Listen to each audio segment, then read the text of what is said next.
फराळच्या पदार्थात सर्वांनाच आवडणारी ती म्हणजे खुसखुशीत आणि कुरकुरीत चकली।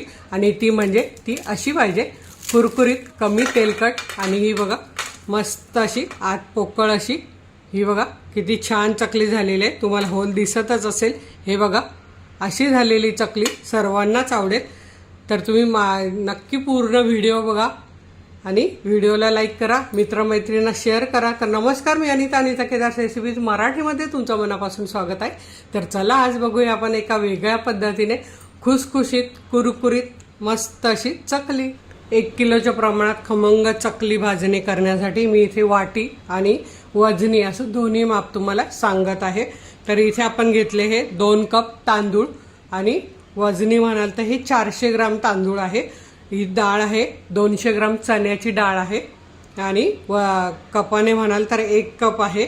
इथे 100 ग्राम उडदाची डाळ घेतलेली आहे आणि कपने म्हणाल तर अर्धा कप आहे। मुगाची डाळ अर्धा कप आणि वजनी 100 ग्राम आहे। साबुदाणे पण 100 ग्राम आहे आणि वजनी 100 ग्राम वजनी आहे आणि कपने म्हणाल तर हे पाऊण कप आहे। 50 ग्राम पोहे आहे आणि वाटीने म्हणाल तर एक कप आहे। इथे आता आपण घेतले आहेत 50 ग्राम धने आणि इथे ही छोटी वाटी, पण ह्या जर कप मेजरमेंटने घेतले तर अर्धा कप धने आहे आणि इथे 2 टेबलस्पून जिरा घेतलेला आहे जे आपण भाजीला वापरतो ते।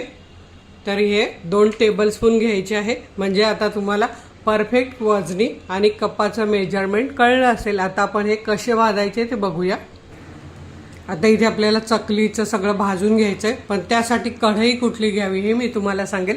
कढई कोणती घ्या तुम्ही, स्टीलची घ्या, लोखंडाची घ्या, पितळेची घ्या, पण ती अशी खोलगट असली पाहिजे। खोलगट म्हणजे खालून अशी पसरट नाही पाहिजे, अशी गोलाकार असली पाहिजे, त्यामुळे आपलं कुठलेही धान्य एकदम छान भाजलं जातं। तर आता इथे हे बघा मी तांदूळ घालते आणि मीडियम गॅसवर आपल्याला हे भाजून घ्यायचे। तर मी एकाच वेळी 400 ग्राम तांदूळ घालते आहे आणि हे भाजताना बघा आपण जेव्हा हलवतो तेव्हा ते असे पुन्हा आपण हलवल्यावर वर घेतल्यावर ते पुन्हा खाली जातात, घरंगळत याला म्हणतात। जसं घरंगळत जातं किंवा स्लोपवर जसं घसरगुंडी मुलं खेळतात कसे खाली जातात, तसे हे तांदूळ खाली घसरत जातात। तर अशी कढई आपल्याला पाहिजे, म्हणजे आपला पदार्थ एकसारखा भाजला जातो। तर इथे आपण हे 3 ते 4 मिनटं थोडासा हलकासा सोनेरी रंग, जास्तही भाजायचे नाही, जास्त भाजले तर चकली तुमची विरघळून जाईल तेलात, त्यामुळे हे असे सतत हलवत आपल्याला 3 ते 4 मिनटं भाजून घ्यायचे। मी तुम्हाला दाखवते पुढे। आणि इथे मी जो तांदूळ घेतलाय तो जाड घेतला आहे, जाडा तांदूळ जो बाजारात मिळतो तो। तुम्ही रेशनचा तांदूळ सुद्धा घेऊ शकतात किंवा जो जुना तांदूळ असेल तो। फक्त इंद्रायणी तांदूळ घेऊ नका, किंवा जो भात तुम्ही घरात जरी तांदूळ असले तरी ज्या भाताचे भात चिकट होतो ज्या तांदळाचा, ते तांदूळ वापरायचे नाही ना, मग चकली फुलत नाही। अगदी आतून पोकळ अशी खुसखुशीत चकली आपली झाली पाहिजे, त्यासाठी आपल्याला तांदूळ हा खूप महत्त्वाचा आहे आणि तो जुनाच घ्यायचा आहे। आणि हे सगळं साहित्य मी चाळणीने आधी चाळून घ्यायचं, म्हणजे काय होतं जेव्हा एकमेकावर ते चाळलं जातं तेव्हा त्याच्यावर जी काय धूळ वगैरे असते ती चाळणीतून खाली पडते आणि नंतर एका कपड्याला पुसून घ्यायचं। आता हे मी बरेच वेळा दाखवलेलं आहे, त्यामुळे ह्या व्हिडिओत मी दाखवलेलं नाही। आता इथे बघा आपले तांदूळ सतत मी अशा हलवत 4 मिनटं झालेली आहे आणि तांदळाचा बघा रंग बदललेला आहे, थोडासा सोनेरी झाला आहे आणि तांदूळ फुललेले दिसत आहेत। तर असे झाल्यावर आपल्याला हे तांदूळ काढून घ्यायचे आहेत। आता आपल्याला टाकायची ती म्हणजे आधी चण्याची डाळ 1 कप आणि ही पण छान अशी 3 मिनटं भाजून घ्यायची मीडियम गॅसवर। आणि भाजताना आपण कुठेही जायचं नाही, सतत असं एकसारखं भाजून घ्यायचं आहे। आता इथे बघा आपली डाळ भाजायला 3 मिनटं झालेली, डाळीचा रंग बदललाय, काढून घ्यायची। आता मुगाची डाळ भाजून घ्यायची 2 मिनटं। मुगाची डाळ पण आपल्याला 2 मिनटं झालेत, आता ही पण आपण काढून घेऊया।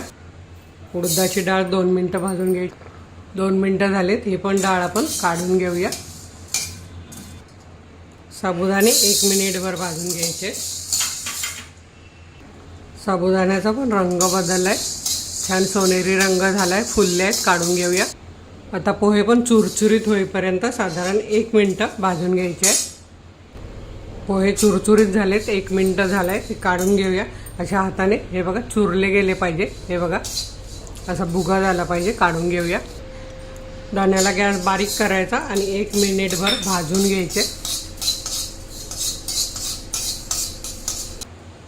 दाणे पण आपले छान भाजून झाले. गॅस बंद करायचा आणि त्यात जिरं घालायचं आणि 1 मिनिट हलवून घ्यायचं. हे बघा मी गॅस बंद केलेला आहे. आता यातच 1 मिनिट हलवून घेऊया. इथे 1 मिनिट झालंय धने जिरं टाकून.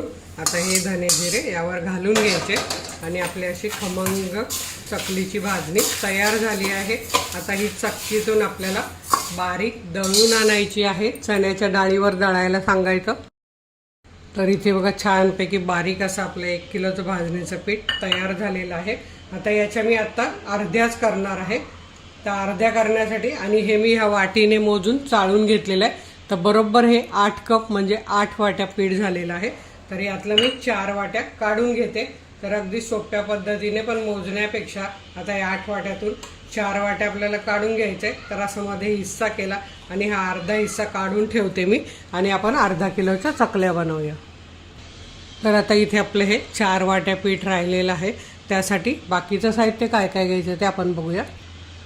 आता 4 वाटी पिठासाठी इथे पाव वाटी तेल आणि हे जर आपण पोहे जो खातो घरी त्याचं चमच्याने घेतला तर हे बघा 3 चमचे हे तेल होतं.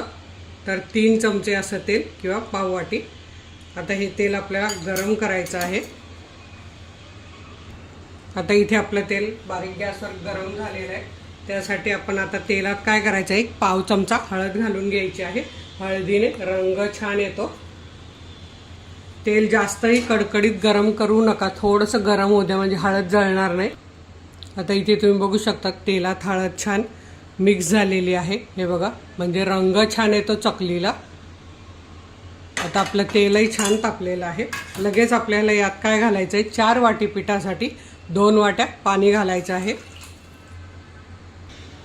तर हे बघा ती 1 वाटी घातली, हे दुसरी वाटी आणि आता पाण्याला उकळी येऊ द्यायची आहे. आता इथे आपल्या पाण्याला छान उकळी आली आहे. गॅस बारीक करायचा आहे आणि आता आपल्याला यात काय करायचं आहे, आधी लाल तिखट घालून घ्यायचं आहे. आता इथे मी काश्मीरी आणि बेडगी मिरची पावडर घेतली आहे. तर अर्धा किलो पिठासाठी 1 चमचा आपण जो पोहे खायचा चमचा असतो त्याने तिखट घालून घेते. तुम्हाला जर जास्त तिखट असेल हवं असेल तर तुम्ही घालू शकतात. 2 चमचे साधे बिना पॉलिशचे तीळ घालून घ्यायचे आहेत आणि 1 पाऊण चमचा ओवा घालायचा आहे अर्धा किलो पिठासाठी. हे बघा आणि तो असा हातावर क्रश करून घालायचा आहे आणि यातच आपल्याला मीठ घालायचं आहे चवीप्रमाणे. अर्धा किलो मिठासाठी साधारण 1 चमचा आपल्याला मीठ घालायचं आहे आणि आता हे चांगलं छान हलवून घ्यायचं आहे आपल्याला. हे बघा आता हलवून झाले. आता आपल्याला यात सगळं हे पीठ घालून घ्यायचं आहे. आता हे बघा पीठ घालून घेऊया आणि एकीकडे हलवून घेऊया.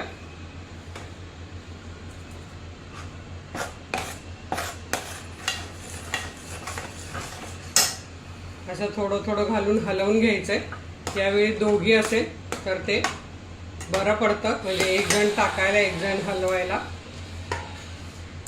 तर हे बघा आपण अर्धा किलो पीठ घालून घेतलेलं आहे.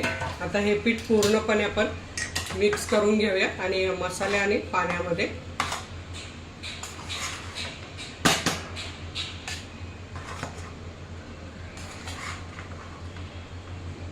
अशी उकड काढल्यामुळे चकलीला आतून छान पोकळ होते, नळी पडते छान. आता इथे आपण झाकण ठेवूया आणि 5 मिनिटं पीठ झाकून ठेवूया. हे पीठ असं काढून घ्यायचं आणि झाकण ठेवायचं आहे आणि आता 5 मिनिटानंतर गॅस बंद करायचा आहे. आता इथे बघा आपलं पीठ वाफ देऊन 5 मिनिटं झालेली, पीठ छान फुललेलं आहे. आता आपण हे परातीत काढून घेऊया. हे बघा हळदीमुळे रंग छान येतो चकलीला. चकली काळी काळी दिसत नाही जर तुम्ही हळद नाही टाकली तर चकली काळपट दिसते फक्त लाल मिरचीने. आता हे सगळं पीठ आपण काढून घेऊया. आता हे आपण 5 मिनिटं थंड करून घेऊया. आता इथे तुम्ही पीठ चेक करू शकतात, मीठ कमी आहे किंवा जास्त आहे, कारण प्रत्येकाचं मीठ पण वेगळं वेगळं असतं. म्हणजे प्रत्येक कंपनीच्या मिठाचा खारटपणा हा वेगळा असतो. त्यामुळे इथे तुम्ही पीठ चेक करू शकतात आणि मीठ कमी असेल तर टाकू शकतात किंवा लाल मिरची पावडर जरी पाहिजे असेल तरी टाकू शकतात, काही प्रॉब्लेम नाही. आता इथे आपण थोडासा पाण्याचा हात लावून हे पिठाचे असे गोल गोल गोळे करून ठेवूया. अगदी जास्त मळायचं नाही, फक्त गोळा होईल असं. आणि इथे साधंच पाणी मी वापरत आहे, गरम पाण्याची आवश्यकता नाही आहे कारण पीठ ऑलरेडी आपलं गरमच आहे. तर फक्त असा एक गोळा करायचा आणि आपल्याला ज्या टोपात आपण उकडवून घेतलं त्या टोपात ठेवून द्यायचं आहे. तर इथे तुम्ही बघू शकतात असा गोळा आपल्याला बनवून घ्यायचा. पातळ नाही करायचं आहे पीठ, अगदी थोडंसं पाणी लावून घेतलं आहे गोळा बनण्यापुरतं. आणि हा गोळा असा उघडधुघड आपल्याला ज्या पिठात आपण टोपात उकडवून घेतला त्यातच असा ठेवून द्यायचा आहे आणि बाकीचं पीठ मळून घ्यायचं आहे. जेवढं आपल्याला आपल्या साच्यात चकलीच्या सोऱ्यात बसेल तेवढं पीठ आपल्याला ठेवायचं आहे आणि ते छान मळून घ्यायचं आहे. तर हे बघा मी हे 2 गोळे ठेवून देते आहे आणि बाकीचं पीठ मळून घेते आणि झाकून ठेवायचं आहे. मेन म्हणजे पीठ हे बघा असं झाकून ठेवायचं आहे.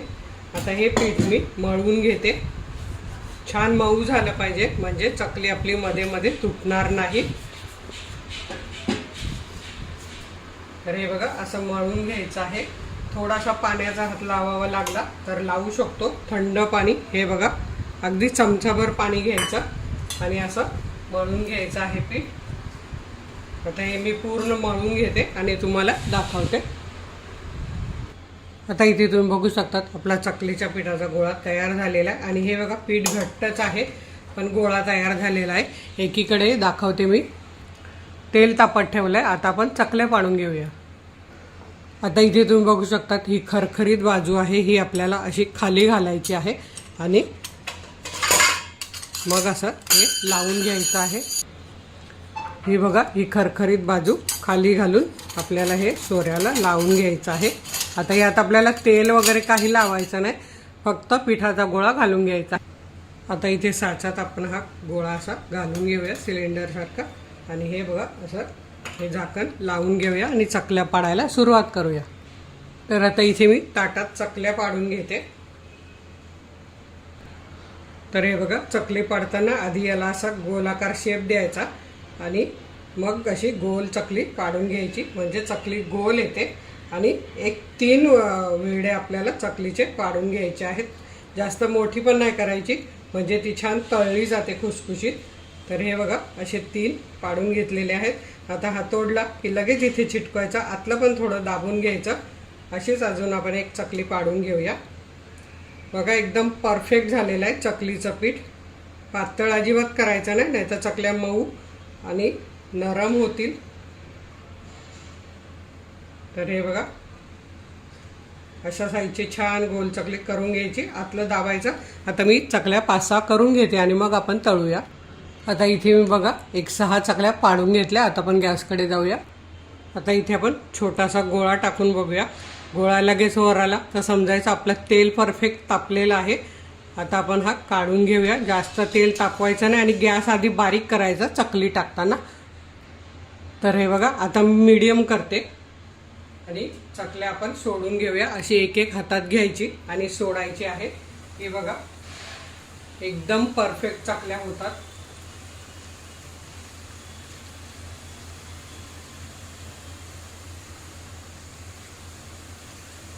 आणि आता ह्या मध्यम गॅसवर आपल्याला 6 चकल्या एका वेळी होतील अशा तेल जेवढं असेल तसं तळून घ्यायच्या आहेत. आता याला 1 मिनिट अशा होऊ द्यायच्या आणि मग आपल्याला पलटी करायच्या आहेत. तोपर्यंत आपण दुसऱ्या चकल्या पाडू शकतो. आता इथे 1 मिनिट झालंय. आपण ही प्रत्येक चकली अशी पलटी करून घ्यायची आहे आणि दोन्ही साईडने छान कुरकुरीत होईपर्यंत, हे बुडबुडे कमी होईपर्यंत तळून घ्यायची आहे. तर आता ह्या मी सगळ्या चकल्या अशा पलटी करून घेते. आता इथे बघा आपल्या ह्या चकल्या तळत आहेत आणि ह्या चकल्या पाडून झालेल्या आहेत. आता अजून आपल्याला एक गोळा घ्यायचा आहे. तर टोपातून असा एक गोळा काढून घ्यायचा हा बघा आणि तोपर्यंत मळून घ्यायचा म्हणजे ह्या चकल्या टाकून होईपर्यंत तो मळून होईल. आता इथे तुम्ही बघू शकता चकल्यांचे बुडबुडे कमी झाले आहेत. चकल्या छान झाऱ्याला अशा कुरकुरीत लागत आहे. तर आता आपण ह्या चकल्या काढून घेऊया आणि हे बघा मी जास्त जोरात न दाबल्यामुळे काटा मोडेल म्हणून याचे असे हे कडेचं हे जे सुटलेलं आहे, पण काही प्रॉब्लेम नाही. तर हे बघा चकल्या एकदम छान एकसारख्या तळल्या गेल्या. आता गॅस बारीक करायचा म्हणजे पुढच्या चकल्या आपल्या टाकायला चकली लगेच जळत नाही आणि ह्या अशा काढून घ्यायच्या आहेत. तर हे बघा अजिबात तेलकट नाही होत आणि हे बघा तुम्हाला आत्ताच आवाज येतच असेल, अजून तर त्या गरम आहे. छान अशा खुसखुशीत चकल्या आपल्या झालेल्या आहेत. आता पुढच्या लगेच आपल्याला सोडायच्या आहेत.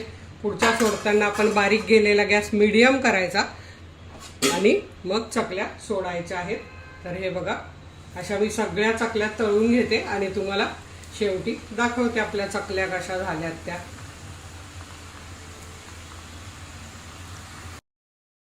आणि ह्या बघा इथे आपल्या अर्धा किलोच्या पूर्णपणे चकल्या तयार आहे. आता तुम्ही म्हणाल्या ताटात का आणि ह्या डब्यात का, तर हा एक घाणा आपला दुसरा घाणा तळून होईपर्यंत ताटात ठेवायचा आणि मग दुसरा घाणा तळून होत आला की पटापट ह्या डब्यात ठेवायचा आणि तळलेला घाणा यात काढायचा. अशा पद्धतीने चकल्या ठेवायच्या. नाही तर सगळेजण म्हणतात थंड होऊ द्या, मग त्याला हवेवर ठेवतात आणि तुमच्या चकल्या नरम पडतात. हे प्रमुख कारण आहे चकल्या नरम पडण्याचं.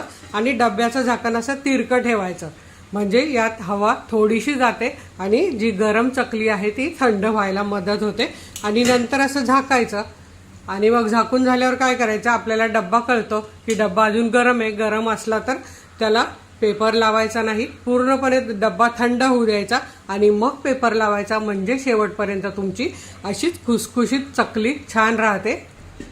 तर इथे आपल्या अशा मस्त कुरकुरीत अशा अर्धा किलोच्या जवळजवळ 40-42 चकल्या इथे तयार झालेल्या आहे. रंग बघा किती एकसारखा आलेला आहे, काळपट आलेला नाही, मस्त छान रंग आलेला आहे.